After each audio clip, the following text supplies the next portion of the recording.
সরাসরি আরো একবার কথা বলবো হিন্দল দে প্রতিনিধি এই মুহূর্তে রয়েছেন আমাদের সঙ্গে ঘটনাস্থল থেকে। হিন্দল, 1.5 দিন কেটে গেলেও এখনো পর্যন্ত গ্রেফতারির সংখ্যা শূন্য, তবে বেশ কয়েকজনকে আটক করা হয়েছে, যেটা কিছুক্ষণ আগেও তুমি বলছিলে যে তারাই এই ঘটনার পিছনে থাকতে পারে বলে পুলিশ এখনো পর্যন্ত মনে করছে। পাশাপাশি ড্রোন উড়িয়ে এলাকায় তল্লাশি চলছে, সেক্ষেত্রে কোনো রকম তথ্য প্রমাণ কি এখনো পর্যন্ত হাতে আসছে পুলিশের? একেবারে দেখো, পুলিশ কিন্তু একাধিক তথ্য প্রমাণ পেয়েছে, তেমনটাই পুলিশ সূত্রে খবর, এবং সেই তথ্য প্রমাণের ভিত্তিতেই কিন্তু কয়েকজনকে আটক করা হয়েছে, এবং যাদেরকে আটক করা হয়েছে তারা কিন্তু এই ঘটনার সঙ্গে সরাসরি যুক্ত থাকার সম্ভাবনা রয়েছে, তেমনটাই পুলিশ সূত্রে খবর। এবং তারা যেটা বলছেন, পুলিশ সূত্রে যেটা বলা হচ্ছে যে এদেরকে জিজ্ঞাসাবাদের পর এরা যদি গোটা বিষয়টি স্বীকার করে নেয় বা পুলিশ যদি তাদের কথাবার্তার মাধ্যমে সমস্ত বিষয়টা বুঝতে পারে, তখনই কিন্তু গ্রেফতারির যে প্রক্রিয়া সেই প্রক্রিয়া তারা সম্পন্ন করবেন। এবং এই যে গোটা ঘটনা, সেই গোটা ঘটনায় কিন্তু 3 জনের উপস্থিতি একেবারে স্পষ্ট। তাদের মধ্যে কিন্তু যেটা বলা হচ্ছে যে একজন প্রথমে তাকে টেনে নিয়ে আসে এই জঙ্গলের ভেতরে, যে জঙ্গলে আমরা দাঁড়িয়ে রয়েছি, উজ্জ্বল ঘোষ যে ছবি দেখাচ্ছে, এই জঙ্গলে টেনে নিয়ে আসে, যেই জঙ্গলটি কিন্তু একেবারে তাদের যে ক্যাম্পাস রয়েছে, অর্থাৎ কলেজ ক্যাম্পাস, মেডিকেল কলেজ ক্যাম্পাসের থেকে খানিকটা দূরেই কিন্তু এই জঙ্গল, প্রায় উল্টো দিকেই বলা যেতে পারে, সেখানে টেনে নিয়ে এসে সেখানেই ধর্ষণের ঘটনা ঘটে। এবং যেহেতু মেয়েটির ফোন থেকে দুষ্কৃতীদের একজন ফোন করেছিল, এবং সেই ফোন শুধু তাই নয়, দুষ্কৃতীদের ফোন থেকেও মেয়েটির ফোনে ফোন গিয়েছিল, সেই বিভিন্ন কল ডিটেলস পুলিশ খতিয়ে দেখেছে, সেই সব তথ্য রয়েছে। এমনকি পারিপার্শ্বিক বেশ কয়েকজন যারা চাক্ষুষ করেছিলেন গোটা বিষয়টি ঘটে যাওয়ার পরে, সেই এলাকার মানুষজন বেশ কয়েকজনের সঙ্গে পুলিশ ইতিমধ্যে কথাবার্তা বলেছে। এবং গোটা ঘটনায় কিন্তু এখনও পর্যন্ত গ্রেপ্তারি শূন্য হলেও পুলিশের তরফ থেকে যেটা বলা হচ্ছে যে তারা কিন্তু বেশ কয়েকজনকে আটক করেছেন, এবং এই ঘটনায় তাদের কি ভূমিকা রয়েছে সমস্ত বিষয়টা কিন্তু খতিয়ে দেখা হচ্ছে। একদমই হিন্দল, এখানেই একবার জানতে চাইবো, বেশ কয়েকজনকে আটক করা হয়েছে, তুমি জানাচ্ছিলে তারা সন্দেহের তালিকায় রয়েছে, তারা যদি নিজেদের দোষের কথা স্বীকার করে নেন তাহলে তাদের গ্রেফতারিও করা হবে, এমনটাই পুলিশ সূত্রে জানতে পারছো। সেখানেই যে প্রশ্নটা সামনে আসছে, যাদেরকে আটক করা হয়েছে তাদের পরিচয় সম্পর্কে এখনো পর্যন্ত পুলিশ সূত্রে কি জানতে পারছো? দেখো, তাদের পরিচয় সম্পর্কে পুলিশ যেটা বলছে, তারা এই 3 জনই কিন্তু এলাকারই গ্রামবাসীদের 3 জন, তারা এখানেই ছিল। এবং এই যে MBBS ছাত্রী এবং তার সহপাঠী, তারা যখন খেতে বেরোয়, এবং এই জায়গাটি রাতের দিকে কিন্তু 8টা সাড়ে 8টা নাগাদ যথেষ্ট নির্জন, দিনের বেলায় লোকজন চলাচল কম করে, এবং নির্জন এলাকায় তারা দুজন বেরিয়েছিল, আলো অত্যন্ত কম রয়েছে, এবং সেই সময় যারা যখন খাওয়া দাওয়া সেরে ফিরছে, সেই সময় কিন্তু এই 3 জন তাদের পথ আটকে দাঁড়ায়, এবং তার পরবর্তী ক্ষেত্রে রীতিমতো ভয় দেখাতে শুরু করে। মেয়েটিকে টেনে হিঁচড়ে এই জঙ্গলের মধ্যে নিয়ে আসা হয়। উজ্জ্বল ঘোষ যে ছবি দেখাচ্ছে, এই যে জঙ্গল, পরাণগঞ্জ যে শ্মশান কালীবাড়ির যে জঙ্গল, সেই শ্মশান জঙ্গলেই কিন্তু তাকে নিয়ে আসা হয়। নিয়ে এসে কিন্তু ধর্ষণের গোটা ঘটনাটা ঘটানো হয়েছে। 3 জন উপস্থিত ছিল, শুধু তাই নয়, মোবাইলটিও পর্যন্ত কেড়ে নেওয়া হয়েছে। মোবাইল ফেরত নিতে গেলে 3000 টাকা দিতে হবে, সকালবেলা এসে সেই মোবাইল নিয়ে যায় যেন, তেমনটাও বলা হয়। এবং এই যে ফোন, সেই ফোন পেয়ে সেই তার সহপাঠী যখন আবারও আসে, তখন কিন্তু সেই মেয়েটিকে তাদের হাতে, সেই মেয়েটিকে রেখে দুষ্কৃতীরা পালিয়ে যায়, এবং তার পরবর্তী ক্ষেত্রে সেই তার সহপাঠী তাকে নিয়ে সে মেডিকেল কলেজে যায়, এবং পরবর্তী ক্ষেত্রে তাকে চিকিৎসার জন্য ভর্তি করা হয়।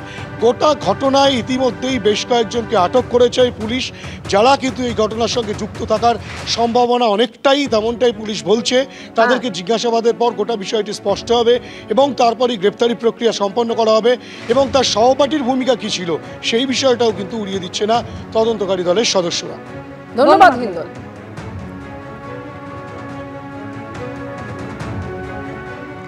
দুর্গাপুরের IQ সিটি হাসপাতাল, এবং সেখানে চিকিৎসাধীন রয়েছেন ওই নির্যাতিতা পড়ুয়া, এবং সেখানে পুরসভার প্রশাসক মণ্ডলীর চেয়ারপারসন তার সঙ্গে দেখা করলেন।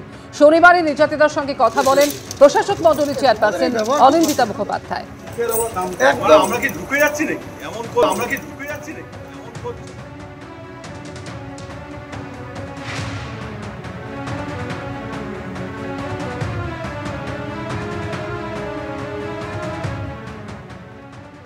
রাজনীতি করাটা আমাদের উদ্দেশ্য নয়, মানবিকতার খাতিরে, এবং যেহেতু দুর্গাপুরের গার্জিয়ান, আমার কর্তব্য যে ওদের পাশে এসে দাঁড়ানো, প্রকৃত তথ্য যেটা অনুসন্ধান করা, সেটার জন্য আমাদের পুলিশ প্রশাসন যথেষ্ট কালকে থেকে চেষ্টা করছেন। অলরেডি বন্ধু আইডেন্টিফাই এবং কাস্টাডিতে আছে, যে বন্ধুটি ওর সঙ্গে ছিল, এবং বাকি 5 জনকেও আইডেন্টিফাই করে ফেলেছে। খুব শিগগিরই হয়তো ধরে ফেলবে তাদেরকে। আমরা আমার পরিবারকে নিয়ে, কর্পোরেশন পরিবারকে নিয়ে এখানে এসেছিলাম, ওদেরকে দেখার জন্যে। মায়ের সঙ্গেও কথা বলেছি, ওর সঙ্গেও কথা বলেছি, কিন্তু মেয়েটি এখন কথা বলার মতো অবস্থায় নেই। ওড়িশা থেকে ডাক্তারি পড়তে এসে দুর্গাপুরের বেসরকারি মেডিকেল কলেজে গণধর্ষণের অভিযোগ। আরজিকর কাণ্ডের 1 বছর 2 মাস পর ফের একই অভিযোগ। দুর্গাপুরের ঘটনায় রাজ্য প্রশাসনের দিকেই গাফিলতির অভিযোগ তুলেছেন আরজিকরে নিহত চিকিৎসকের পরিবার। আন্দোলনে নামারও ডাক দিয়েছেন তাঁরা।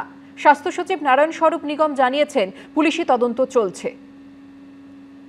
প্রশাসনের মদত থাকে বলে যারা এই ধর্ষণকারী তাদের জানে আমাদের কিচ্ছু হবে না। আরজিকর মেডিকেল কলেজ হাসপাতালের পর দুর্গাপুরের বেসরকারি মেডিকেল কলেজ, মাঝে মাত্র 1 বছর 2 মাসের ব্যবধান।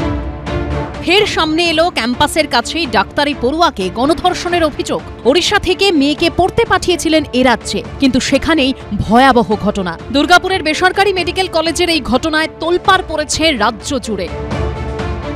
ফের রাজ্যের নারী সুরক্ষা নিয়ে প্রশ্ন তুলেছেন আরজিকরে নিহত চিকিৎসকের পরিবার। একই সঙ্গে নতুন করে রাস্তায় নামার ডাক দিয়েছেন তাঁরা। আমরা এটার পূর্ণ ধিক্কার জানাচ্ছি এবং মানুষকে বলছি, সমস্ত আজকে আর ঘরে থাকলে হবে, রাস্তায় নামবে, কেউ সুরক্ষিত নয়। রাস্তায় নেমে তো প্রতিবাদ করতেই হবে, রাস্তায় আমরা আছি, কিন্তু সমস্ত জনগণকে একত্র হতে হবে এই সরকারের বিরুদ্ধে। কলকাতা 4 বছর ধরে সুরক্ষিত জোন সব থেকে মহিলাদের। কোন সুরক্ষিত জোন? আর তারা কি ঘরে বসে কি রিপোর্ট তৈরি করছে? কোথায় সুরক্ষা? একই দাবি জানিয়েছেন আরজিকরে আন্দোলনরত ডাক্তাররা। ওখানকার যারা ছাত্রছাত্রী থেকে মেডিকেল স্টুডেন্ট আছেন, ইন্টার্ন, হাউস স্টাফ, পিজিডি যারা আছেন, তাদের উদ্দেশ্যে বলবো, আন্দোলন গড়ে তুলুন।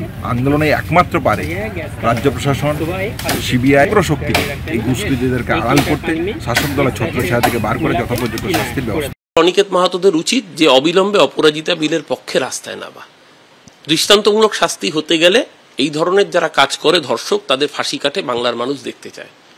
বিধানসভায় পেশ হওয়া বিল, সমস্ত মানুষ মিলে সেই বিলকে সমর্থন করলো, শুধুমাত্র রাজ্যপাল বিরোধিতা করলেন। বিজেপি ফাইনালি রাষ্ট্রপতির টেবিলে গিয়ে বিলটাকে আটকে রাখলো। আজকে যদি অপরাজিতা বিল পাশ হতো, তাহলে ধর্ষকদের মনে ভয়টা আর একটু বেশি হলে থাকতো। এই আবহে দুর্গাপুরে যাচ্ছে জয়েন্ট প্ল্যাটফর্ম অফ ডক্টরস ও অভয়া মঞ্চের প্রতিনিধি দল। এর পাশাপাশি ওয়েস্ট বেঙ্গল জুনিয়র ডক্টরস ফ্রন্টের একটি টিমও যাচ্ছে দুর্গাপুরে।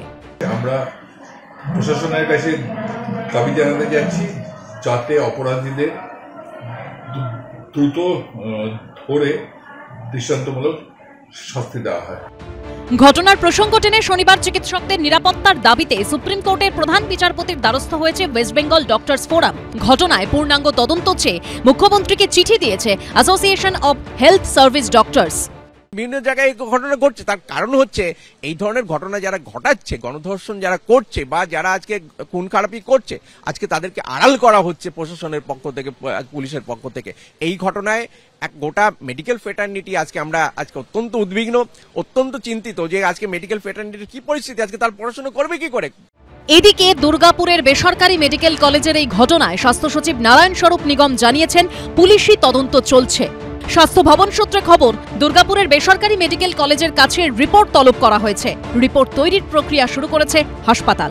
সমীরণ পাল, ঝিলম করঞ্জাই ও অনির্বাণ বিশ্বাসের রিপোর্ট, এবিপি আনন্দ।